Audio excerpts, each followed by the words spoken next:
So Daredevil Born Again has finally been released, and let's just say that the show was good, but it also has its bad. Now let's start with when Daredevil was first announced. When it was first announced, the whole idea of the show was basically Wilson Fisk and Matt Murdock are going to come back together into the franchise. And with that, they announced that they were going to get 18 episodes in total for the entire one season. Now at that time I was very skeptical with the fact that they were going to do this, because 18 episodes again is just a crazy amount for one season, especially nowadays. So it really got me confused as to why they were going through this route. And then the writer's strike happened, which basically allowed all the production companies to be shut down, with movies and TV shows being produced as well, with every single crew member and actors just going on a strike. And then this allowed Marvel to just get a lot of free time and just basically creatively overhaul every single project and just go and just see what's happening and what just needs to be improved and stuff like that. And Daredevil Born Again was one of those shows. And the reason why Daredevil Born Again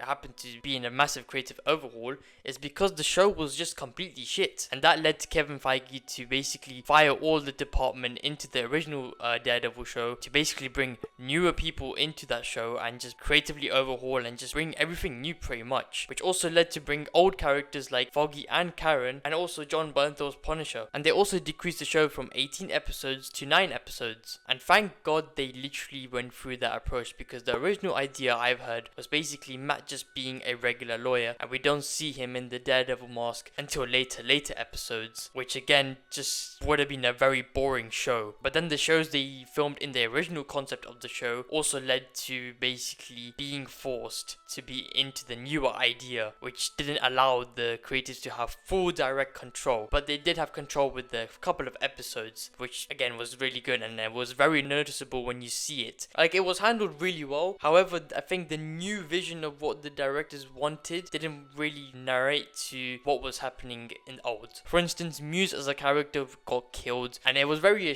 sad to see, because Muse is one of those characters where he's a very complex character. He's one of those characters that is very unique to many other villains, with the fact that he takes blood from people, kills them, and then makes it as art. That is a pretty amazing idea to do, basically envision into a Daredevil story, pretty similar to the Batman. However, I just don't think it was in any of the newer idea. But then again, you never know what will happen, as they could probably bring Muse back for season 2. I think Hector Ayala's character as White Tiger was executionally written well. The fact that he's the only vigilante that's actually here for hope, and just Daredevil just not doing anything whatsoever after what happened to him. It is really good to see, and it's just the duality between the both. But it is a very unfortunate that he had to die because of the whole Punisher vigilanteism thing, and it's just a whole scandal and stuff like that. But then I am also excited to see who's going to inherit the new White Tiger power. I'm very happy that the show actually stuck to the roots of what original Daredevil was meant to be. When it comes to the cinematography, the lighting, the tone, and the intro, they all stuck very well, and it's very similar. Although it is a reboot, I do see like this being a very weaker version in terms of what original seasons were actually. But then again, it's a different take, so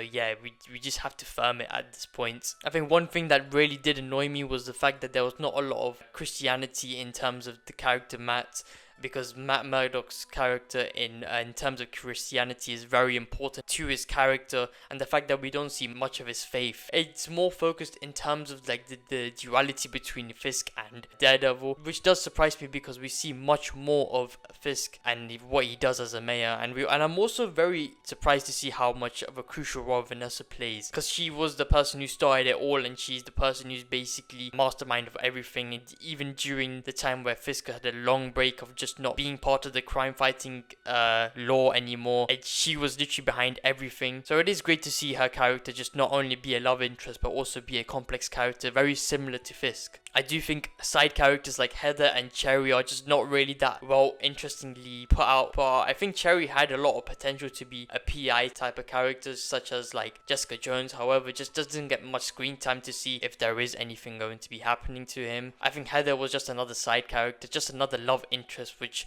again, I don't see the point of having her as a therapist, because nothing really happens. I mean, there were stakes with Muse, but then again, Muse, which was just a character who was set up to be the big bad villain for this season, just doesn't play out very well, does it? John Bernthal's Punisher was another great addition to the story. Wasn't really much shown. I was really quite disappointed because he was only shown in episode 4 and just episode 9. I mean, I understand this is a Daredevil story, but the fact that you're marketing this for a lot, especially John Bernthal's character, we don't see much of it in the show. However, I did like the episode 4 scene, but there was a conversation between Matt and John Bernthal's Punisher, just digging it out between the two, and it was honestly one of the best acting performances I've seen probably in the rest of MCU. Just the duality between the both is really amazing, and we've obviously seen that in the season 2 Daredevil show. This just gave us a memory of just a focal point of what these characters are. But yeah, although there was a lot of issues with this season when it comes to just a massive creative overhaul and stuff like that, I do have to say I have to give props to them. They did a really good job with